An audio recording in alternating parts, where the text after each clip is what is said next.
Putin está ordenando uma fuga para abrigos. O dilema de Putin está arrastando as ruas de Moscou para o caos. A anarquia está irrompendo nas ruas do Kremlin. Na noite de 24 de fevereiro de 2026, Moscou foi abalada por uma explosão misteriosa. O carro de um chefe de polícia foi explodido perto da estação de trem Savelovsky de Moscou. Música ucraniana tocando. Agora, este vai ser um tópico controverso e eu não me importo se o YouTube não o promover. Vou expor a verdade de qualquer maneira. Tópicos controversos como este acabam sendo suprimidos pelo algoritmo, exceto quando você força o algoritmo a promovê-lo clicando no botão de curtir. Obrigado. Medo da morte nos lugares mais luxuosos de Moscou. Agora cada estação de trem, cada túnel de metrô é uma armadilha mortal. Esta é uma das maiores e mais movimentadas estações que conectam a capital às suas regiões do norte. Após este ataque com bomba, a capital foi lançada em um estado de pânico. O fluxo de tráfego e as linhas de transporte ao redor da estação foram interrompidos por horas. As forças policiais adicionais enviadas para a área indicam que a situação foi mais do que apenas um simples ataque. Após o ataque, o incidente deixou de ser apenas uma questão de segurança interna e do FSB. Essas ondas de pânico e choque chegaram diretamente a Putin. Bem, aqui está outro exemplo. Ontem, na estação ferroviária de Savelovsky, este é o resultado de um comportamento criminoso tão descuidado. O momento do ataque foi tão significativo que não poderia ter sido uma coincidência. Exatamente 4 anos atrás, na mesma hora, Putin ordenou que suas tropas cruzassem a fronteira e iniciou a invasão da Ucrânia. Putin convocou a diretoria de gestão do Serviço Federal de Segurança sob código de emergência. Putin afirmou que o atacante foi recrutado por meio de redes online e que o dispositivo foi detonado remotamente, alegando que a inteligência ucraniana estava diretamente por trás do ato. A tentativa de enquadrar o incidente como uma ameaça externa parece ser parte de uma estratégia para ocultar crescentes fraquezas internas. Este é Lyubertsy, Oblast de Moscou. Um grupo de indivíduos mascarados em camuflagem militar, parte da comunidade russa, aproximadamente 140 pessoas. Eles marcham entoando slogans, praticamente proclamando que tomaram o monopólio da violência do Estado.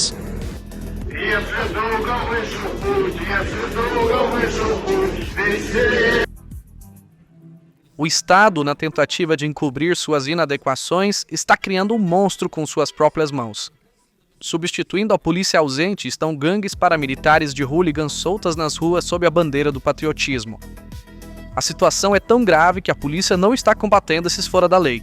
Pelo contrário, estão colaborando oficialmente com eles. Se, como enfatizado em declarações oficiais, esses ataques foram diretamente orquestrados pela inteligência ucraniana, isso documentaria oficialmente a falha significativa da segurança de fronteira e das atividades de contra-inteligência. O fato de que elementos inimigos podem organizar ações usando seus próprios cidadãos através de redes digitais no coração da capital é uma falha histórica de inteligência. No entanto, o que realmente manteve aqueles generais de rosto sombrio acordados na reunião foi outro cenário, um que era muito mais terrível.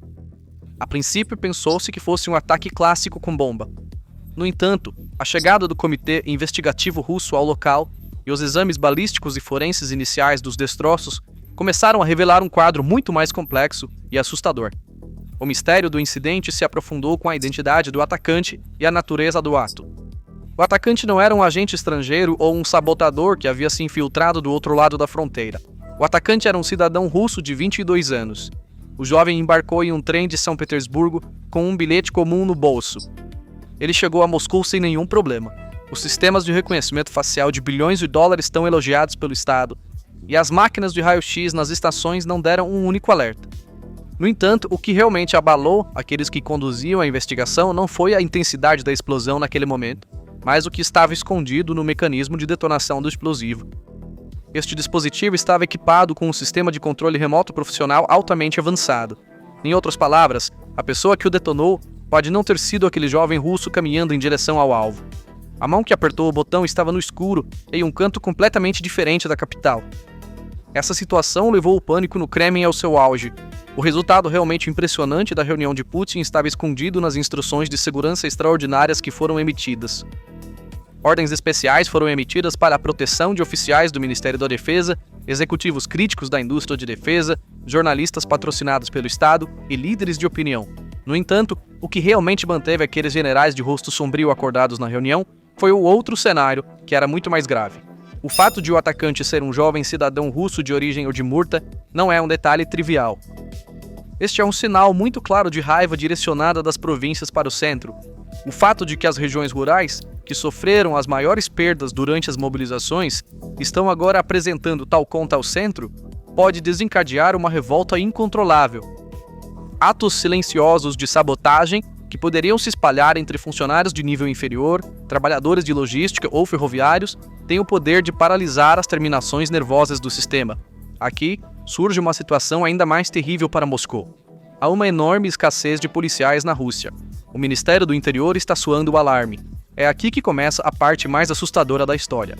A Polícia Estadual anunciou que membros de um grupo, chamado Comunidade Russa, se voluntariariam para participar de operações de trânsito em mais de 20 cidades na região e seriam treinados por eles.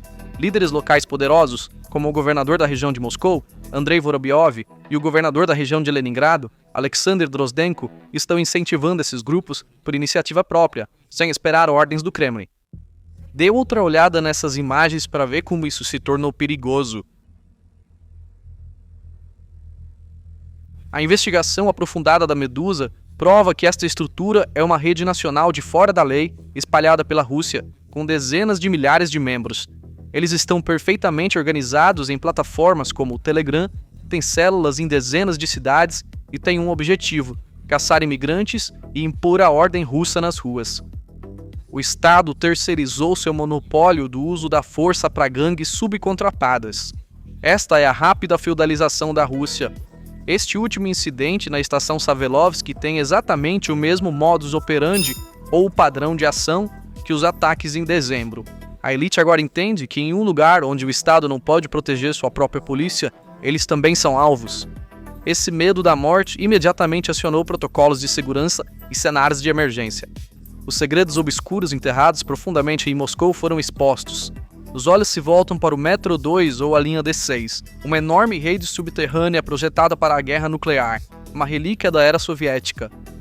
Esta rede secreta, localizada 200 metros abaixo do metrô regular, conecta o Kremlin diretamente a abrigos massivos fora. Sob Putin, cidades subterrâneas como o abrigo Objeto N1 para 800 pessoas, modernizado em 2023, e Ramenk 43, que pode abrigar 15 mil elites. À medida que as pedras angulares do sistema mudam, a meritocracia deu lugar ao pânico de salvar o dia e garantir a sobrevivência pessoal. As elites de Putin agora sabem que não estão seguras e estão contando os dias até descerem para os abrigos de concreto sob suas mansões luxuosas. Mas na superfície, o Estado está efetivamente colapsando nas ruas da capital em que tanto confiaram. O ataque a um policial de trânsito patrulhando a Praça Savoyovsky, em particular, não foi coincidência. Foi uma mensagem simbólica enviada diretamente a essas elites e ao Estado. Vocês perderam o seu monopólio da violência. Podemos atingi-los na sua própria capital, com seus próprios uniformes. Na parte mais movimentada da capital, que Putin chamou de inexpugnável, a apenas 10 minutos do Kremlin, o controle desapareceu completamente. Esta é a morte da doutrina de poder vertical de Putin. O Estado já não tem o monopólio da violência. Cidadãos russos comuns estão pagando o preço por esta anarquia sem precedentes. Os cidadãos foram deixados completamente indefesos, completamente desprotegidos em sua própria capital. A tragédia em questão é grande demais para ser descrita em palavras. Os jovens filhos de famílias russas comuns estão sendo enviados a milhares de quilômetros de distância para as trincheiras da Ucrânia sob o falso pretexto de segurança da Rússia. As suas famílias, esposas e filhos deixados para trás estão lutando para sobreviver em meio às bombas que explodem no coração de Moscou e à anarquia paramilitar criada pelo Estado. Enquanto a elite do Kremlin calcula como se manter segura nos túneis subterrâneos profundos construídos para eles, os russos comuns são deixados à própria sorte na superfície, nas ruas sem lei abandonadas pelo Estado. Então, neste ponto, vem à mente aquela famosa pergunta, não é? Onde está o olho que tudo vê da Rússia, o poderoso FSB? Porque hoje, a Rússia está enfrentando uma crise catastrófica de pessoal. Enquanto os oficiais mais talentosos estão perdendo suas vidas nas trincheiras de Donbas, as ruas de Moscou ficam completamente desprotegidas. Esta foi a verdadeira razão por trás das diretrizes de segurança extraordinárias emitidas na reunião do FSB, anarquia e vulnerabilidade. Putin emitiu ordens especiais para a proteção de funcionários do Ministério da Defesa, gerentes críticos da indústria de defesa, jornalistas patrocinados pelo Estado e líderes de opinião. Os oligarcas russos e o círculo do Kremlin já vivem em residências blindadas impenetráveis. No entanto, de acordo com informações vazadas para a mídia após a noite de 24 de fevereiro, a elite acelerou seus planos de fuga. Este não foi o primeiro ataque à polícia nos últimos meses. De acordo com um relatório da Reuters, em dezembro de 2025, o tenente-general Fadil Savarov, uma figura proeminente no exército russo, foi despedaçado em um ataque com carro-bomba enquanto viajava. Apenas 2 dias depois, 2 policiais, Ilya Klemenov e Maxim Gorbunov, que eram criminosos de guerra, perderam a vida em uma explosão semelhante. Na época, a agência de inteligência ucraniana RUR afirmou que os policiais assassinados haviam torturado prisioneiros de guerra ucranianos e apontou para um assassinato direcionado. Este último incidente na estação Savelovsky tem exatamente o mesmo modus operandi, ou padrão de ação, que os ataques em dezembro. A elite agora entende que, em um lugar onde o Estado não pode proteger sua própria polícia, eles também são alvos. Esse medo da morte imediatamente acionou protocolos de segurança e cenários de emergência. Os segredos obscuros enterrados profundamente em Moscou foram expostos. Então, neste ponto, aquela famosa pergunta vem à mente, não é? Onde está o olho que tudo vê da Rússia? O poderoso FSB. Fique tranquilo. O FSB tem coisas muito mais importantes para fazer agora. Enquanto as ruas da própria capital se transformam em um campo de batalha entre trabalhadores escravos e gangues paramilitares, o FSB está ocupado com ameaças reais. Quais são essas ameaças reais? Por exemplo, limpar os generais que falharam na Ucrânia, mas falam demais, encorajados pelo fantasma de Prigozhin, ou suprimindo rebeliões dentro do Ministério da Defesa, ou seu jogo favorito, jogando jogos de trono nos corredores do Kremlin sobre qual facção de Silovich sussurrará mais perto do ouvido de Putin. Eles estão tão imersos em intrigas palacianas, caçando generais e suas próprias lutas internas de poder, que eles perderam completamente o controle das ruas, porque lidar com a rebelião dos generais é muito mais urgente do que lidar com a anarquia comum nas ruas ou a segurança da capital diante dos bombardeios. Este é o ponto final da brilhante estratégia do FSB. Na própria capital, eles não conseguem controlar nem o caos que criaram, nem o caos vindo de fora. A palavra controle agora não passa de uma piada zombeteira para Moscou. Putin se prendeu em um dilema insolúvel. O regime está atualmente sendo devorado internamente por um monstro econômico e social de sua própria criação. Os nomes desses 2 monstros são a crise migratória e o grupo radical paramilitar que os caça. Putin precisa de ambos para continuar a guerra, mas agora o dilema de Putin está arrastando as ruas de Moscou para o caos, guerra civil e anarquia. Agora vamos olhar para a triste realidade da Rússia de Putin no outono de 2025, com essas manchetes de notícias aparecendo na tela. Em 25 de outubro, outro tumulto massivo nas ruas, envolvendo mais de 80 migrantes, ocorreu no distrito de Proshino, em Moscou. Naquele dia, a vitrine de Putin foi destruída. Relatos falam de um confronto de rua horrível, envolvendo facas e ferramentas de corte. As imagens eram tão horríveis que até a mídia russa teve que censurá-las. Pare e pense por um segundo. Veja, isto não é um filme medieval. É um incidente que ocorreu na capital da estável Rússia de Putin. Segundo relatos, 19 pessoas enfrentam até 7 anos de prisão. É aqui que a autoridade do Estado é anulada, onde a lei termina. Esta foi uma guerra civil que eclodiu em Moscou. Então, onde estava a famosa força policial de Putin, enquanto as ruas da capital mergulhavam no caos? É aqui que começa o segundo ato do pesadelo. A polícia não conseguiu parar esse caos porque estava ocupada com outra guerra civil própria, um vácuo sem lei se formou nas ruas de Moscou. Isso mostra que a promessa mais fundamental que Putin fez a eles há 20 anos, a saber, a promessa de segurança e estabilidade, a promessa de acabar com o caos dos anos 90, falhou completamente. O que foi dito ao povo russo? Foi-lhes dito que a guerra na Ucrânia era uma operação militar especial, que apenas profissionais estavam lutando e que isso nunca afetaria a vida dos russos comuns. Mas agora a guerra voltou aos subúrbios de Moscou como lutas de migrantes armados com machados. A guerra tinha chegado em casa. É precisamente neste ponto que encontramos o dilema de Putin, o dilema insolúvel em que ele se prendeu. Por um lado, ele precisa desesperadamente desses milhões de trabalhadores migrantes. Sem eles, a economia de guerra não pode sobreviver nem um único dia. Mas por outro lado, a presença desses migrantes e o caos social que eles criam são o principal combustível que alimenta grupos paramilitares, ultranacionalistas e fascistas como a comunidade russa. O que a comunidade russa diz? Olhe, eles dizem, a polícia não pode te proteger. Migrantes estão balançando machados nas ruas. Nós manteremos a ordem. Vê? É um ciclo vicioso. Putin desencadeia o caos social com os migrantes que ele traz para salvar a economia. De um lado, milhões de imigrantes importados por Putin para sua economia de guerra. Do outro lado, dezenas de milhares de grupos radicais apoiados pelo Estado. E do outro lado, jovens russos pacíficos, mas revoltados. Este era um ciclo de caos auto-perpetuante que mostrava que Putin havia perdido o controle até mesmo em Moscou. E a história não termina aí, pelo contrário, estava apenas começando. Porque o verdadeiro ponto marcante era a identidade do grupo paramilitar. Observando a cadeia de eventos, a polícia era inadequada, estava com medo ou não recebeu ordens para intervir na anarquia dos migrantes.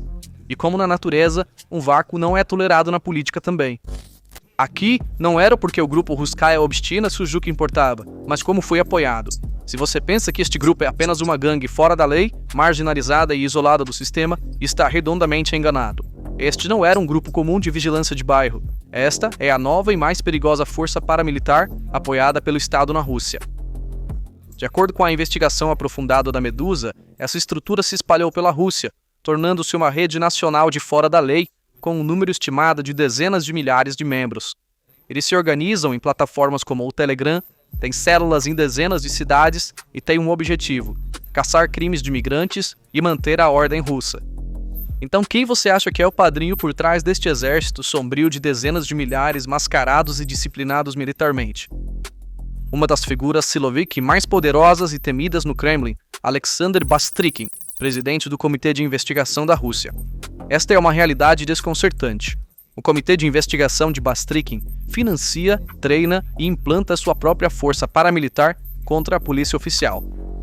Um membro do grupo admitiu isso abertamente em uma entrevista à revista New Lines. Estamos ajudando a polícia. Então, neste ponto, a famosa pergunta vem à mente, não é? Onde está o olho que tudo vê na Rússia, o poderoso FSB? Ah, fique tranquilo, o FSB tem coisas muito mais importantes para fazer hoje em dia. Enquanto as ruas da própria capital se transformam em um campo de batalha entre trabalhadores escravos e gangues paramilitares, o FSB está ocupado com ameaças reais. Quais são essas ameaças reais? Por exemplo, eliminar os generais que falharam na Ucrânia, mas falam demais, encorajados pelo fantasma de Prigozhin, ou suprimir rebeliões dentro do Ministério da Defesa, ou seu jogo favorito, jogar jogos de trono nos corredores do Kremlin sobre qual facção Silovik vai sussurrar mais perto do ouvido de Putin. Parece que o FSB soltou esse monstro da comunidade russa nas ruas como uma ferramenta para acabar com o MVD, que eles veem como fraco. Um plano astuto de dividir para conquistar, certo? Mas houve uma coisa que eles esqueceram, eles ficaram tão absortos nas intrigas palacianas, caçando generais e em suas próprias lutas internas de poder, que perderam completamente o controle das ruas. O FSB efetivamente entregou as ruas de Moscou às gangues radicais que apoiam e aos grupos de imigrantes fora de controle, porque lidar com a rebelião dos generais é muito mais urgente do que lidar com a anarquia comum nas ruas. Este é o destino final da brilhante estratégia do FSB. Eles não conseguem nem controlar o caos que criaram na própria capital. A palavra controle agora não passa de uma piada zombeteira para Moscou. Esta é a morte da doutrina do poder vertical de Putin. O Estado já não tem o monopólio da violência. Agora existem dois estados separados e eles estão lutando entre si pelas ruas de Moscou. Se as ruas de Moscou são a frente física da guerra civil de Moscou, São Petersburgo é a frente psicológica e espiritual desta guerra. Então você acha que tudo isso é apenas um assunto interno da Rússia? O som daquela explosão foi ouvido muito claramente em Pequim, Teherã, Pyongyang e Minsk. E a impressão que Putin deixa em seus aliados pode ser resumida em uma palavra: horror e insegurança. Por 20 anos, Vladimir Putin vendeu ao mundo uma única imagem. Eu sou uma força inabalável.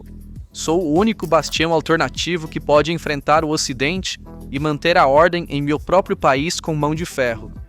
Ele manteve o Sul global, a China e outros aliados à mesa com esse mito do homem forte. Mas hoje, as agências de inteligência desses aliados estão lendo os mesmos relatórios que acabamos de apresentar. E essa imagem está transformando Putin de um parceiro estratégico em uma responsabilidade perigosa aos olhos de seus aliados. Primeiro, vamos olhar para o grande irmão China. Pequim nunca respeita a fraqueza. Xi Jinping vê a rápida feudalização de um país vizinho com armas nucleares, a rendição de suas ruas a gangues paramilitares como um grande sinal de alerta. Para o Partido Comunista Chinês, a estabilidade é tudo. A China agora vê a Rússia não como um parceiro igual, mas como uma fonte barata de matérias-primas à beira do colapso, um estado vassalo. A fraqueza de Putin acelera a exploração econômica da Rússia pela China, mas reduz a confiança estratégica a zero. A China agora tem um cenário de uma Rússia caótica pós-Putin na mesa. E quanto a Teherã e Pyongyang, o Irã e a Coreia do Norte estão enviando milhões de projéteis de artilharia e milhares de drones para a Rússia. Porque esses regimes operam puramente em uma base de troca transacional, mas eles também veem que o conto de fadas do segundo exército do mundo desmoronou. Você acha que esse processo de desintegração está levando a Rússia a uma fragmentação irreversível? Quais são as chances de uma potência com sistemas de segurança falhos sobreviver? Então, o que você acha disso? Por favor, compartilhe seus pensamentos nos comentários. Para se manter informado sobre as análises especiais na PPR Global, inscreva-se em nosso canal e ative as notificações. Obrigado por nos escolher. Obrigado por nos escolher. Obrigado por nos escolher.